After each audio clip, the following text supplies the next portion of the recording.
வாழிய செந்தமிழ் வாழ்க நற்றமிழர் வாழிய பாரத மணி திருநாடு. அன்பு குழந்தைகளே, தினந்தோறும் ஒரு குட்டி கதையை பார்த்து கொண்டிருக்கிறோம். இன்று தேசபக்தியை நமக்கு ஊட்டுகின்ற ஒரு கதையை பார்க்க இருக்கிறோம். நேதாஜி சுபாஷ் சந்திர போஸ் ஜெய்ஹிந்த் என்ற மந்திர சொல்லை நமது தேசம் முழுதும் ஒளிரச் செய்தவர் அவர். அந்த நேதாஜி சுபாஷ் சந்திர போஸ் வெளிநாடு சென்று ஜப்பான் உதவியுடன் இந்திய தேசிய இராணுவத்தை அமைத்து இந்தியாவின் மீது படையெடுத்து இந்தியாவுக்கு விடுதலை வாங்கி கொடுக்க போராடியவர். அவர் ஜப்பானில் இருந்தபோது ஒரு முறை அங்கிருந்த ஒரு பள்ளிக்கு சென்றார். அந்த பள்ளியில் ஒரு சிறுமியிடம் சும்மா அழகாக பேசிக்கிட்டு இருந்தார். என்ன பேசினார்னா, அந்த சிறுமிகிட்ட கேட்டாப்புல, உனக்கு யாரை ரொம்ப பிடிக்கும் அப்படின்னு கேட்டாப்புல. உடனே அந்த சிறுமி சொன்னாப்புல, எனக்கு அப்பா அம்மாவை ரொம்ப பிடிக்கும் அப்படின்னு சொன்னாப்புல. சரி, அப்பா அம்மாவுக்கு அடுத்தாலும் உனக்கு யாரை ரொம்ப பிடிக்கும் அப்படின்னாப்புல. அந்த நாட்டெல்லாம் புத்தர் பெருமானை தான் எல்லாரும் சாமியாக கும்பிடுவாங்க.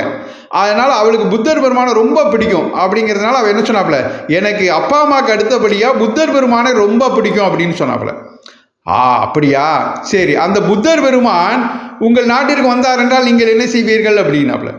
என்ன செய்வோமா, ஊரெங்கும் தோரணம் கட்டுவோம், தாரை தப்பட்டைகளுடன் அவரை ஒளி எழுப்பி அவரை வரவேற்போம், அவருக்கு எல்லா விதமான புத்தாடைகளும் வழங்கி அவருக்கு சிறப்பிப்போம், அவருக்கு நல்ல உணவு கொடுத்து மகிழ்வோம் அப்படின்லாம் சொன்னாப்புல.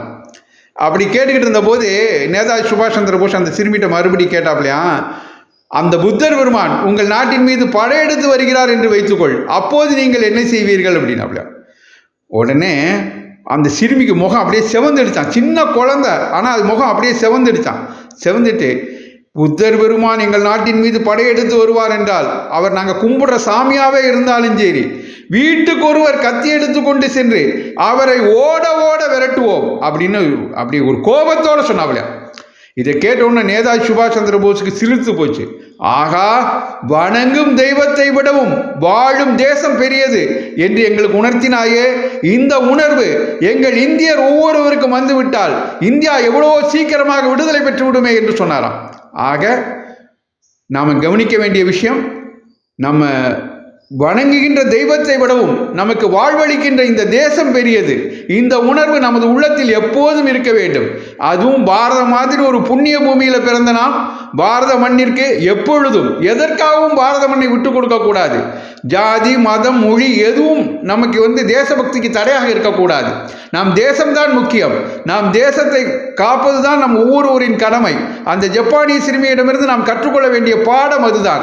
ஆகவே நாம் ஒவ்வொருவரும் நம் தேசத்தை போற்றுவோம், தேசத்திற்காக உழைப்போம், தேசத்தை எந்த காரணம் கொண்டு விட்டு கொடுக்க மாட்டோம். நன்றி, வணக்கம்.